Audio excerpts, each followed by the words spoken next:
하나님의 크신 사랑과 은총이 여러분의 삶에 함께 하시기를 빕니다. 오늘은 죄인인 이방인 여인과 거룩한 족보라는 제목으로 함께 하나님의 말씀을 나누겠습니다. 인간은 족보를 통해서 자신의 뿌리를 확인할 수 있습니다. 그리고 족보에 올라있는 조상들 중에서 위대한 인물이 있다면 자신이 이렇게 대단한 집안의 자손임을 자랑합니다. 그리고 대부분 족보는 남성 위주로 기록되어 있으며 또한 조상들의 부끄러운 행적은 기록하지 않습니다. 그리고 이런 족보의 특징은 유대인들의 족보에서도 동일하게 나타납니다. 유대인들의 족보는 매우 남성 중심적이며 혈통주의를 강조합니다. 그리고 조상들의 과오는 기록하지 않거나 최대한 미화해서 기록하는 경향이 있습니다. 자랑하고 싶은 것이 있으면 널리 알리고 부끄러운 것, 감추고 싶은 것이 있으면 동서고금을 막론하고 숨기고 싶은 것이 인간의 본성이기 때문입니다. 그런데 마태복음 기자는 온 인류를 구원하러 오신 예수 그리스도의 족보에 감추고 싶고 숨기고 싶은 부끄러운 내용들을 모두 기록하고 있습니다. 가장 완벽하고 흠이 없어야 하는 메시아의 족보에 5명의 부끄러운 이름이 기록되어 있습니다. 그리고 그 중에서 4명은 죄인이었고 이방인이었으며 심지어 여성이었습니다. 당시 유대인들에게 죄인이며 이방인인 여성이 유대인의 족보에 오른다는 것은 상상도 할 수 없는 일이었습니다. 그런데 그 일이 메시아의 족보에서 일어난 것입니다. 마태복음 기자가 예수님의 족보를 기록한 목적은 예수님께서 다윗 왕의 자손으로 오시는 참된 메시아임을 강조하기 위해서입니다.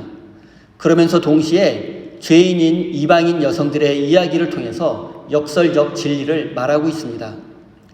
당시 유대인들이 기다렸던 메시아는 완벽한 족보, 즉 다윗 왕의 자손으로 오시는 메시아였습니다.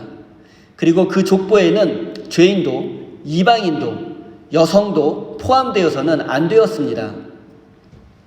그런데 누구보다 이 사실을 잘 알고 있었던 마태복음 기자가 죄인인 이방인 여성들을 족보에 기록한 이유가 무엇이겠습니까? 메시아를 기다리고 있었던 당시 유대인들과 우리는 세상을 구원하러 오시는 예수님의 족보는 의롭고 완벽하고 거룩해야 한다고 생각합니다. 하지만 예수님의 족보의 완벽성과 거룩성은 죄인이며 이방인이며 여성이었던 4사람에 의해서 깨지고 말았습니다. 당시 유대인들은 죄인들의 족보에서는 죄인들이 반복해서 태어난다고 믿었습니다. 하지만 마태복음 기자가 강조하는 것은 하나님이 하신다면 죄인들의 족보에서도 얼마든지 메시아가 탄생할 수 있다는 것입니다. 조상이 위대한 인물이냐 아니면 지독한 죄인이냐가 문제가 아니라 하나님께서는 얼마든지 죄인의 가문을 통해서도 하나님의 구원 계획을 이루실 수 있다는 것입니다. 따라서 마태복음 기자는 예수님의 족보를 통해서 하나님의 전능하심에 대해서 이야기하고 있는 것입니다. 사랑하는 성도 여러분, 훌륭한 부모님과 좋은 가문에서 태어나는 것은 물론 하나님의 큰 축복입니다. 하지만 하나님은 얼마든지 흙수저를 통해서도 하나님의 위대한 일을 행하실 수 있음을 기억하십시오. 금수저를 입에 물고 태어나는 것보다 더 큰 축복은 하나님의 일에 쓰임받는 것임을 마음에 새기시기 바랍니다. 이제 예수님의 족보에 기록된 4명의 여성들에 대해서 살펴보겠습니다. 첫 번째 여인은 다말입니다. 그녀는 야곱의 12아들 중 하나인 유다의 큰 며느리였습니다. 하지만 결혼한 지 얼마 지나지 않아서 자식도 없는 상황에서 남편이 죽게 되었습니다. 그래서 당시 관습법에 따라서 남편의 동생과 결혼하게 되었습니다. 그러나 이번에도 마찬가지로 아들이 없는 상황에서 남편이 죽고 말았습니다. 그래서 다말은 첫째 남편의 막내 동생과 결혼해야 했는데 당시 막내 동생은 5살 정도의 꼬마 아이였습니다. 그래서 시아버지였던 유다는 며느리 다말을 친정으로 돌려보내고 5살 꼬마 아들이 결혼할 나이가 될 때까지 기다리라고 지시했습니다. 하지만 시아버지 유다는 막내 아들을 다말에게 주고 싶은 마음이 전혀 없었습니다. 그리고 다말은 친정집에서 오랜 시간을 기다렸지만 시아버지 유다는 끝내 막내 아들을 다말에게 주지 않았습니다. 현대인들에게는 이런 관습이 이상하게 느껴질 수도 있는데 이 관습에 대해서 간단히 설명드리겠습니다. 당시 유대 사회에는 고엘이라는 제도가 있었습니다. 이 제도에 의하면 경제적으로 가난해서 부모로부터 물려받은 땅을 팔게 되었거나 남에게 땅을 빼앗겼다면 가장 가까운 친척이 그 땅을 되찾아 주어야 했습니다. 그리고 가족 중에 누군가가 다른 사람에게 상해를 당하거나 살해를 당했다면 남은 가족들은 반드시 그 원수를 동일하게 갚아 주어야만 했습니다. 그리고 결혼한 여성이 아들을 낳지 못한 상황에서 남편이 죽게 되면 형제 중에 누군가가 그녀와 결혼해서 아들을 낳아 주어야만 했습니다. 그리고 이렇게 해서 낳은 아들은 자신의 아들이 아니라 먼저 죽은 형제의 아들이 되는 것입니다. 그리고 그녀는 그 아들을 통해서 첫 번째 남편의 유산을 물려받을 수 있고 아들에게 보호와 보살핌을 받을 수 있었습니다. 이 고엘 제도는 고대 근동사회에서 여성들과 사회적 약자들을 보호하는 일종의 복지 제도였습니다. 그리고 다말은 이 제도에 의해서 죽은 남편의 동생과 연속으로 결혼하게 된 것입니다. 하지만 그녀에게는 힘든 일이 반복되어 일어났습니다. 남편이 또 죽게 된 것입니다. 그래서 그녀는 막내 동생과 결혼하기 위해서 오랜 시간 기다리고 있었습니다. 하지만 시아버지 유다는 막내 아들을 다말에게 장가 보낼 마음이 없었습니다. 그래서 그녀는 놀랍고도 대담한 계획을 실행에 옮겼습니다. 그것은 바로 시아버지인 유다를 통해서 아들을 낳는 것입니다. 그녀는 유다가 지나가는 길목에 창녀의 옷을 입고 시아버지를 유혹했습니다. 그래서 하룻밤을 보내게 되었습니다. 그리고 다말은 시아버지 유다에게 성매매 대가로 염소 한 마리를 받기로 했습니다. 하지만 유다는 당장 염소가 없었기 때문에 인장반지와 지팡이 그리고 허리띠를 맡기고 다음 날 염소 한 마리를 주기로 약속했습니다. 하지만 유다는 그 이후로 다말을 만날 수 없었습니다. 그리고 여러 달이 지난 후에 유다는 자신의 며느리가 임신했다는 소식을 듣게 되었습니다. 시아버지 유다는 크게 분노했고 당시 법에 따라서 그녀를 불에 태워 죽이려고 했습니다.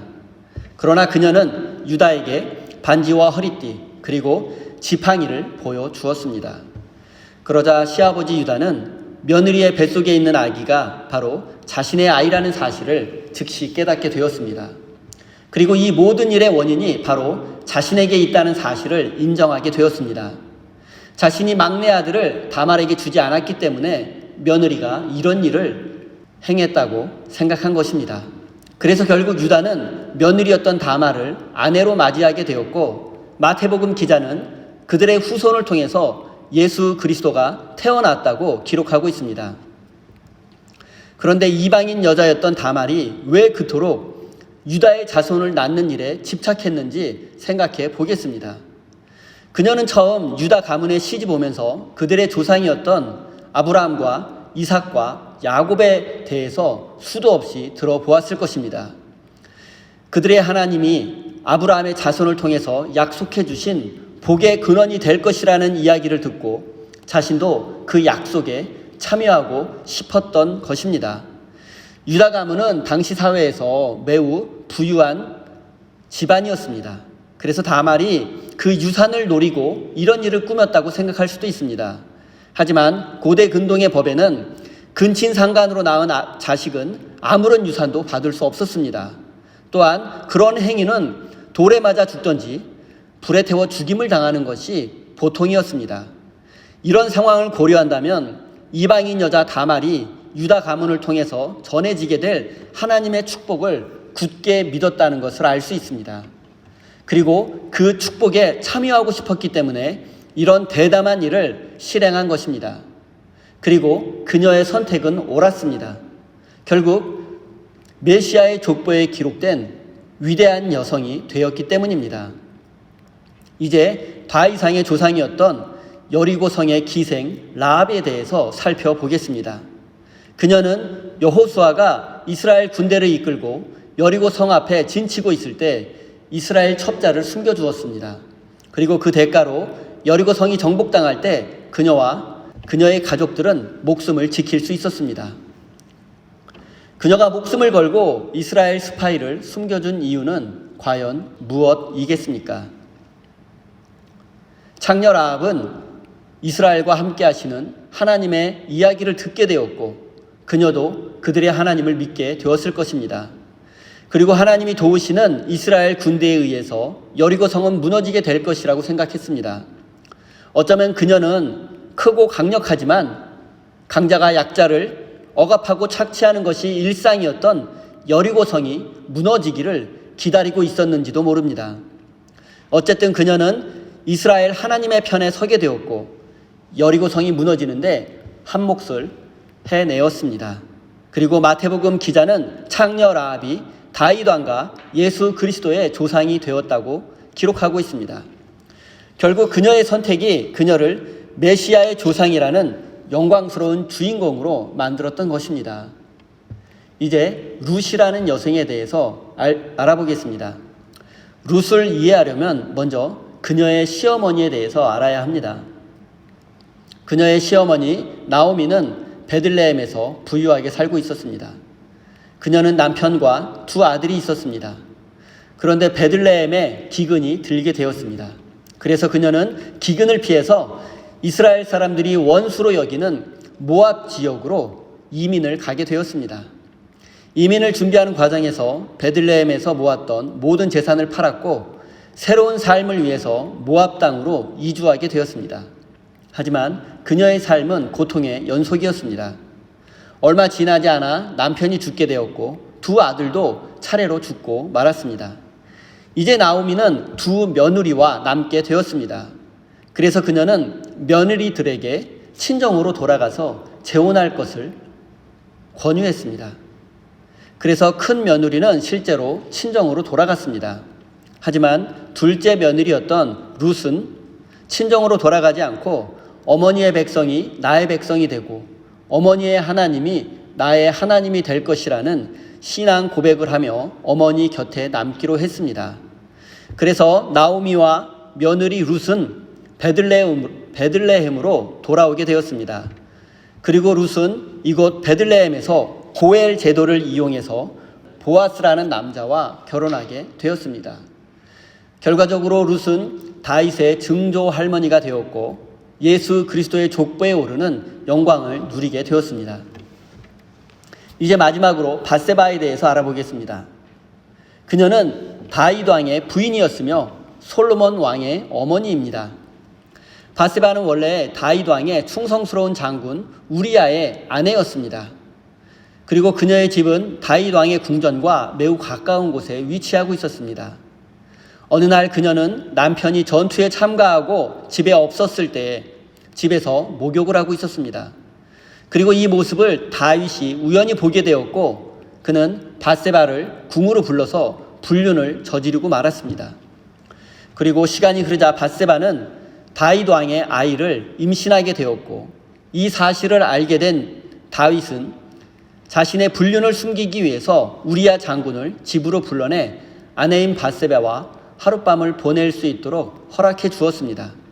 하지만 충성스러운 장군이었던 우리야는 자신의 동료들은 지금도 전쟁터에서 목숨을 걸고 싸우고 있는데 자신만 혼자서 집에서 아내와 시간을 보낼 수 없다며 아내와 동침하지 않았습니다.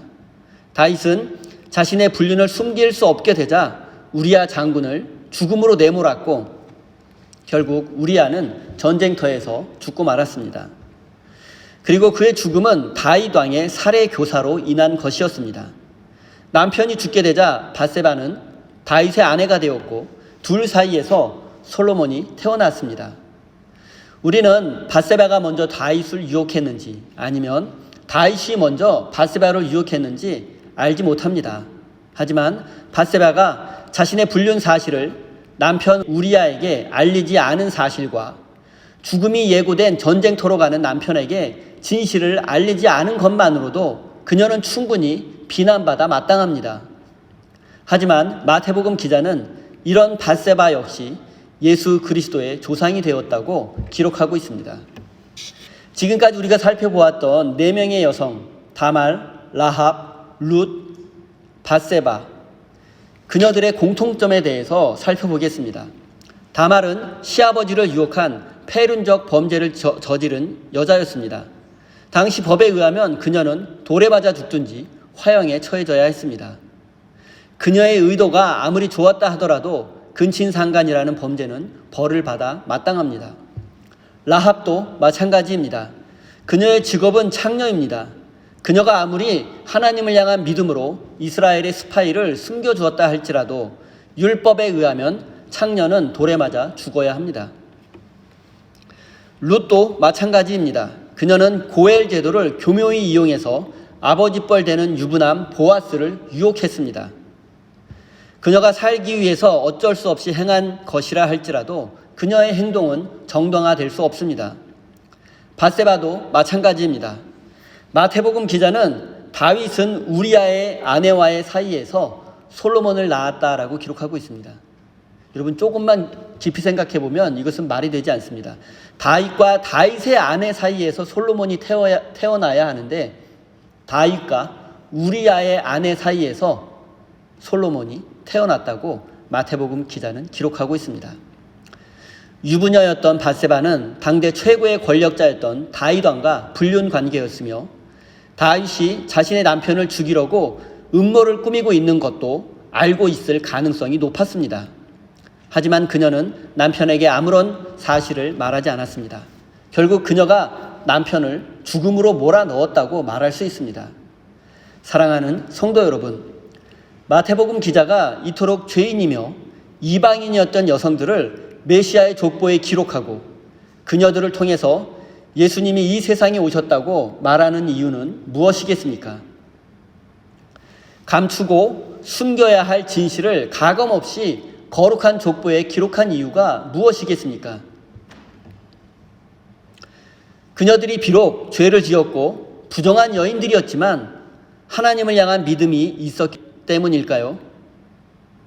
그녀들이 약간의 믿음이 있었던 것은 사실이지만 그녀들의 믿음의 동기가 생존에 대한 본능과 성공에 대한 집착이었음을 감안한다면 그녀들의 믿음을 결코 거룩한 믿음이라고 말할 수는 없습니다.